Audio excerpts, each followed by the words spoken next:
Okay. Okay, welcome everybody to the Nipissing Museum Board meeting, August 7th, 2024 at 6:30 p.m.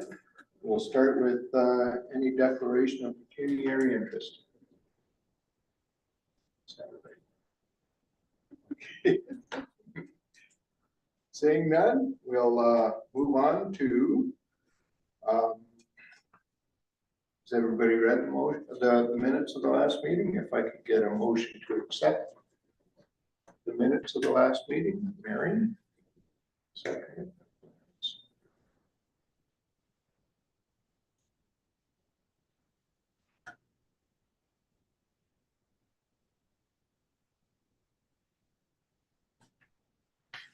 Okay, so moved by Mary, seconded by Gladys, that we approve the minutes of the Nipissing Township Board meeting held July 10th, 2024 as presented. All in favor?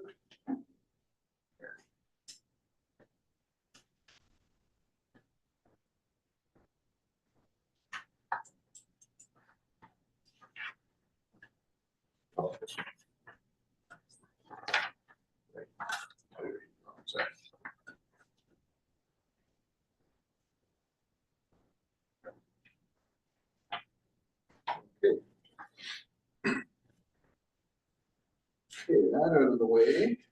Staff update. All right, so Yours. for the financial and visitor statistics, so the revenue for July was a total of $1,052.75, which brings our yearly total to the date of July 31st up to $1,523.78. For visitors, in July, we had 30 come to the museum, just the museum, 30 to the store, and 66 to both, for a total of 126 visitors in July, and that brings the total up to the date of July 1st to 203 visitors so far this year.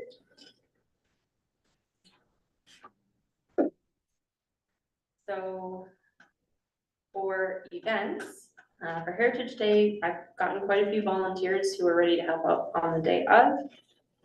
We have had several small businesses several local businesses and some individuals donate to the silent auction or donate funds to support the event.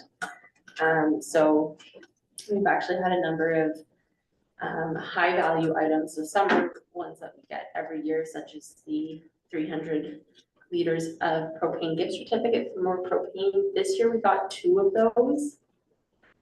We've also got a $150 gift certificate for Max Propane and a drill kit that's the students, when they looked it up, the merchant suggested retail price is $250. So I was wondering about a minimum bid, perhaps based on the percentage value of that merchant suggested retail price or the value of the item.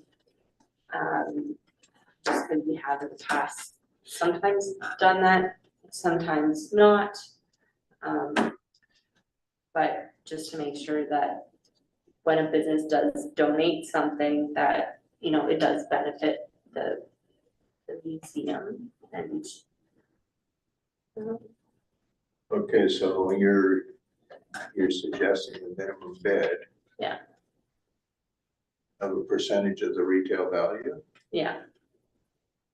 So I've seen that in lots of places. Yeah, there's nothing wrong with it, minimum bid for sure. Absolutely. Yeah, often the sheets will say starting bid Yeah. at, Yeah. you know. yeah, and that's fair. I mean, you look at the value of these. So you're thinking of a minimum bid of a percentage of the retail value? Yeah. Less than the retail value? By how much? So perhaps 50% of the retail value. I know certainly for the propane certificates, we generally get, like whoever bids on those, generally it will get bid up to higher than that. But I think also some of the items that we've had in silent auction, People bid lower because they don't necessarily know the value of the item. Could you put the value of the item? We could, as a, You could put value on the value, Yeah. the value of item on yeah. the, on the list. Yeah. That would make sense. That way we don't. Retail value of, Suggested retail value. yeah, Yeah.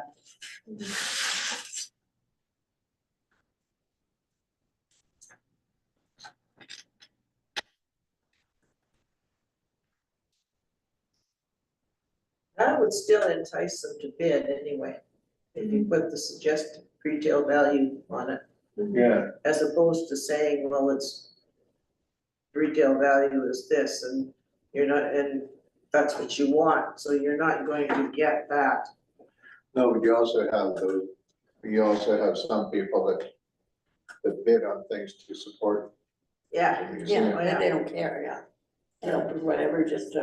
yeah, I'm one sometimes of it those, happens but I that won't way. be here, so.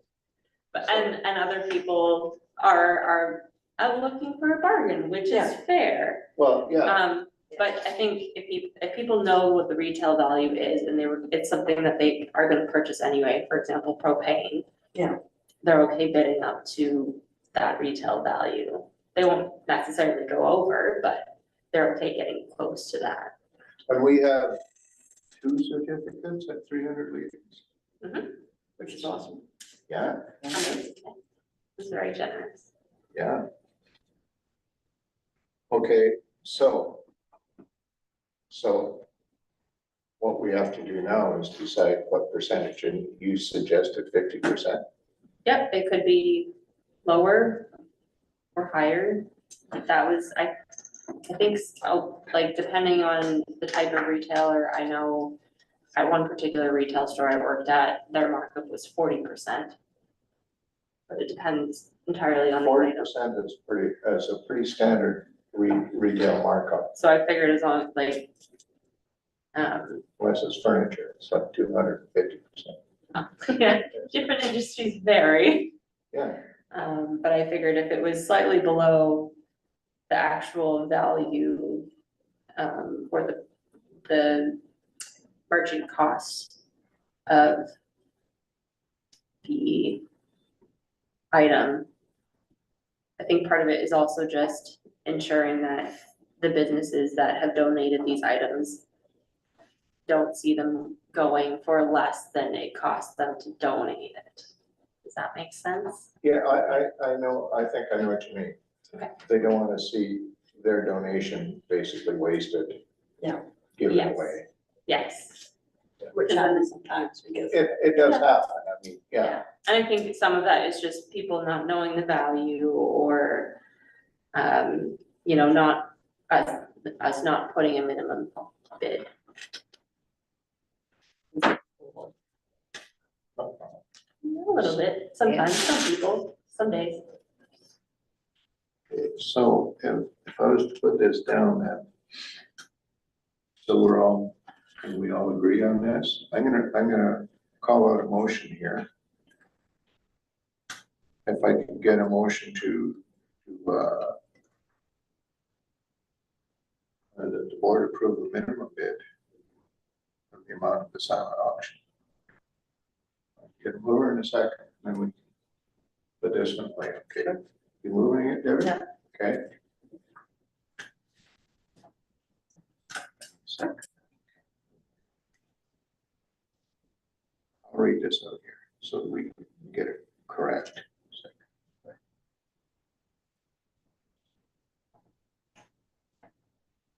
Okay, so motion number 2024-14, moved by Debbie, second by Gladys, that the board approve the minimum bid amounts for the silent auction and the incremental bid increases per item. Oh, we didn't do the incremental increases, but we can discuss that before I finish this. So the incremental bid increases per item listed below for Heritage Day on October 18th. So 50% of the August. August 18th. I know you're not gonna be there, Steve, but. So my head's not in the game, is that what you're saying? you want to say something? No, I'm just trying to figure this out, whether it's going to work that way. Yeah, I'm not sure, because I think for a few, I do remember 2019, when we had, I think it was, a gift certificate for a stay at an ice shack for a weekend. I think we had a minimum bid on that, because it was like a $400-500 value. But then we also, for some reason, kept the bidding open past Heritage Day. Yeah, I can't remember the exact circumstances. I mean, you were. But I can't remember what I'm not sure what the minimum bid was either. Okay, I kind of remember that too, but. Yeah. so. Okay, so this here is for a minimum bid. Yeah. And potential bid increments. Now we can say, don't worry about bid increment. Yeah, Yeah, really bid increment part of the thing, really. Yeah, I think but occasionally, that one person who wins it by 1 penny is really annoying. It would be. most of the time, from what I've seen, people are doing $1, $2, and Yeah. $5. Occasionally we'll get 50 cents or 25 cents. But not very often. But not very often. So, I don't wasn't think so. overly worried about that. It was just more if we're going through this whole process. Yeah. Decide one way or the other kind of thing. So that was more the minimum bid thing Yeah. that. Well, okay, you're talking about the minimum bid being the first bid in? Or are you Yeah. talking about the minimum bid, like I'm only, Like a starting bid. I can't bid less than $10 each time and have that, you're not talking about that kind of a minimum? No, No, that, no, not every time, just the first bid. Yeah, Just Just the the first first bid. Sorry, it should be a starting bid, I guess. That the was- starting bid would have to be 50% of the suggested retail value. After that, as the bids go up, they can go Yeah, up. okay. Are you all comfortable with 50%? I know. That was the motion. Of the suggested retails, Okay, all in favor?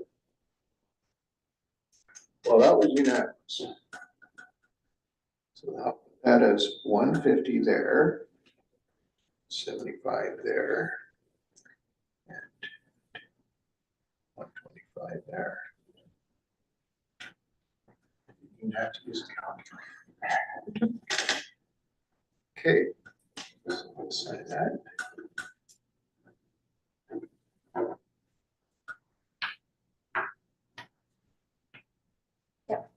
And you're gonna take out the minimum increment Oh, one. Yeah, yeah.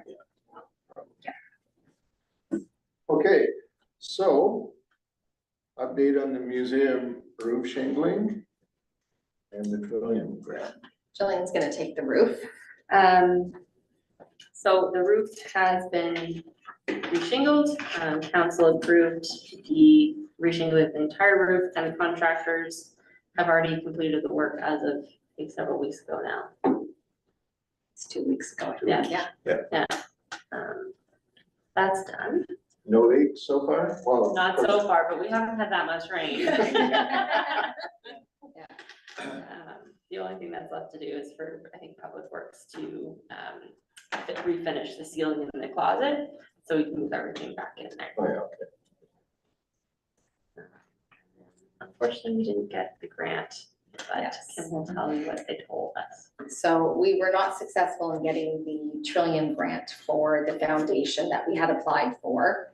I did a follow-up call because you can do coaching calls with the Ontario Trillium Foundation, which Jillian and I did 3 of them while we were going through the grant process. So you can do a follow-up one to find out why you were not successful as well. So I did one of those yesterday, prior to our meeting today. And our area catchment runs down to Muskoka, up to New Liskeard, to Temiskaming, Nipissing, Parry Sound, and District. So they had requests for over $9 million of funding for that entire area. And they had $500,000 to provide to people that had asked for grants. What she did say to me is that our grant competed, she said, which was amazing. She said it was a very strong grant. It lacked a couple of things, but the areas that we did submit were very strong. Our budget was great. The proposal we had put in hit the marks, and that were really good.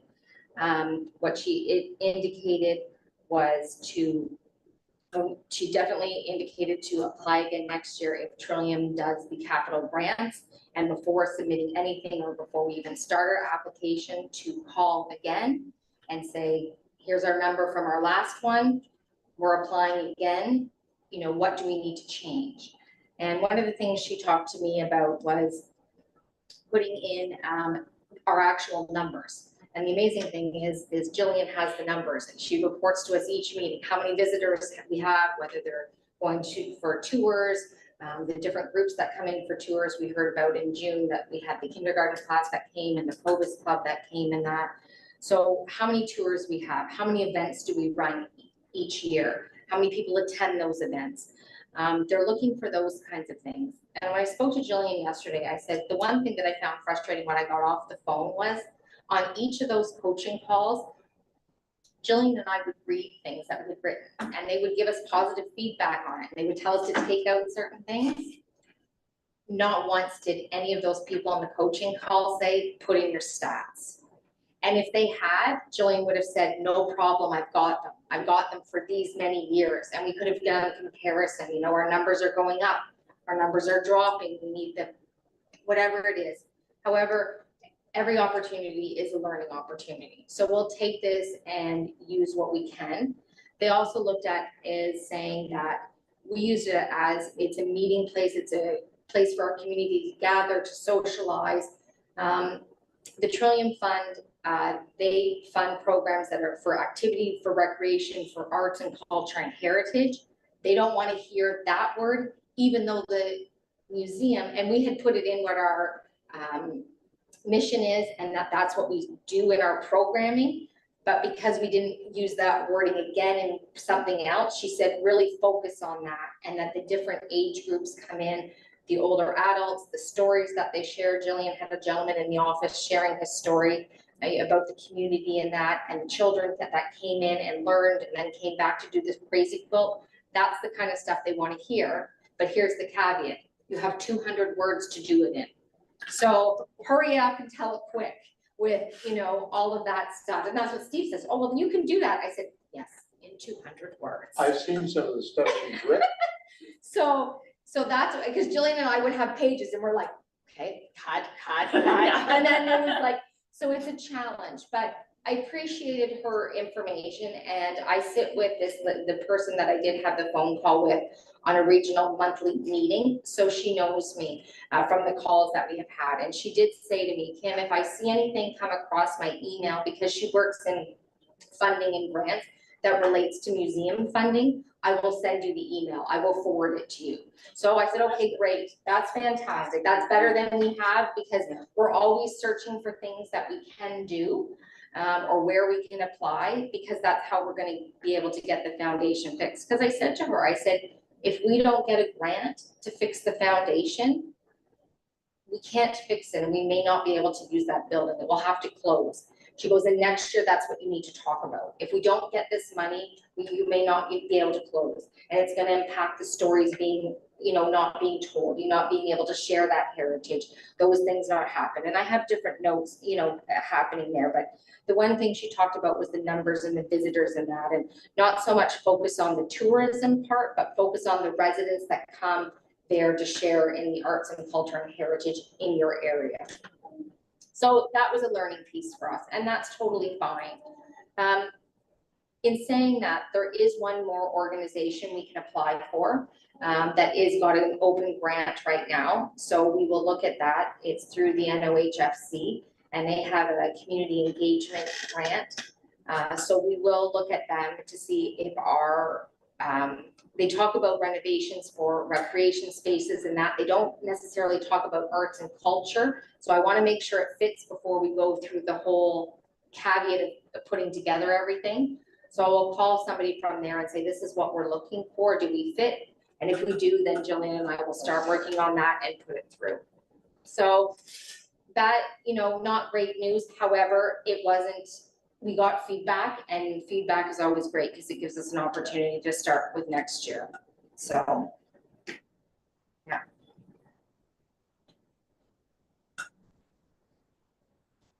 Also, I realized I forgot to, for the fall community celebration, Oh, to have posters. So if anyone is willing to distribute posters, come see me after the meeting. I think I gave everybody one in their package there, so you have one of your own.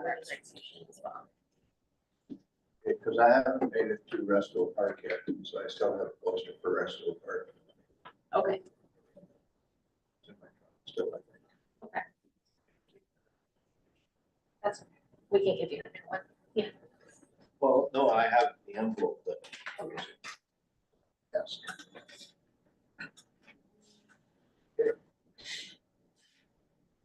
Does anybody else have anything to share, to good ideas, even bad ideas we can work with? There's no such thing as a bad idea. It's a No, starting point. yeah, It's an opportunity. It might turn into a good. I've carried out a few bad ideas in my life. They always turn out okay. Actually. I was reading up on something, because I know you told me we can't have 50-50 draws or anything with this meeting, because to municipality, is that my understanding? Yes. The reason we can't do it here. But, so, like the library and everything has like Friends of the Library, so they raise the money. Can you get around something like that? Well, we used to do a bingo here. When I was on the fire department, we used to do a bingo here. And we did sell tickets. And we also do that at the Legion in Restville, but that's under their annual OLG license. So it was a covered OLG license for the year. But then the cost of the license went so high, we couldn't recoup it from the tickets or the bingo. Well, I was reading something, and correct me if I'm wrong, it said that unless the prize was over 50,000, you could run with just the normal, you go to the municipality and get their license. Right, but because we are the municipality, we can't license ourselves. No, but could you license? Oh, you're thinking an arm's length organization that Well, supports like something? Friends of them. Yeah. No, I can double check with Chris, but I know we've had that question before, and I don't believe so, but let me get the ins and outs, and I can get back to you on that, Debbie. Yeah. You're on Friends of the Museum, right? in Boston? Yes. No. No? You had done something volunteer with them. I do the full day volunteer, I don't do it. Oh, okay, so I knew there was something before. Yeah. Yeah, So that's like. in there. No. but I just see that a lot of their funding, they must be kind of like the same way, right? They're connected to the municipalities, so they have friends of the library who raise the money. Oh, yeah. It's a separate organization that raises money and then chooses to donate it to the Yes, area. yes. It has to be specific because under the OLG license, and I'm speaking, with not the right all information, you have to be a not-for-profit, meets certain parameters in order to get a license. Okay, Because you do require a license, and again, that would be Yeah. something that Chris as the licensing officer would have to speak to. yeah, I just was thinking, there has to be some way. Well, Can- we Don't say tried, that. we tried finding a number of years ago, mind you, and I think they're more stringent now. Because it's almost like they wanted you to go to casinos, they don't want you to go to the local bingo hall. Yeah, well, and that's true, You know, like. and locals, yeah. it's like it became governmentally monopolized. Yeah, And all the little guys like us that we used to. lose out of that. Yeah, we had, to make bingo or something like that. Well. I used to know the road. Yeah, You Yeah, know, but it's not the municipality that has the big, no, but the communities, I should have said Yeah, communities. yeah. Right, So that's a whether big it's difference. it's the Yeah. Legion or the, Like Yeah, it might have been the now Lions nobody- Club or something Yeah, like now that, they would nobody be a can. not-for-profit. yeah, yeah, because we do receive monies. Like, I'm on the library board, so yeah, we do receive monies from Friends of the Library. But I don't know if they do bingos and stuff. I don't know what they do. What they do for fundraising, I'm not Okay, so sure. the big fundraiser they had there, The Lisa Fund? yeah, what was that, Friends of the Library? No, that was actually Marty Schreider started that because he's a personal friend of Lisa Fund. Okay, They were raised, they did volunteer work down in Cambridge, Kitchener, okay, down that area. Anyway, so, and he had been talking to her. They were visiting, they've been family friends for a long time. And they got talking. And she said, well, you know, because she retired earlier than she expected. That she was talking about putting together a road trip, talk show. Talking. yeah, I just wondered who. And I thought. so her and her partner were talking about doing this thing and he suggested that maybe she could use this as to refine her, you know. Yeah. A fireside chat, I think is. Yeah, it was what they were yeah. doing. It was So- good, Oh, yeah, you were yeah, there. yeah, it Yeah, was good. so that's, Oh, yes, okay. Yeah, that's the way I'm. You got it under your paper set. Okay. So can I get a mover and a seconder to adjourn this meeting? Three.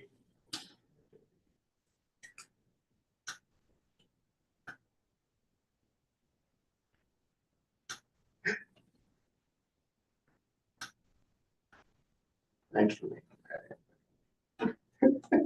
So motion number 2024-15 moved by Mary, seconded by Debbie, that the board meeting is hereby adjourned at 7 p.m.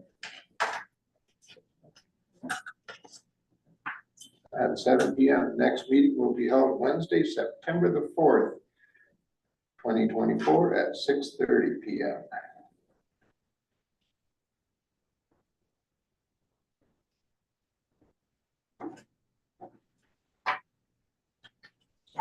Paper.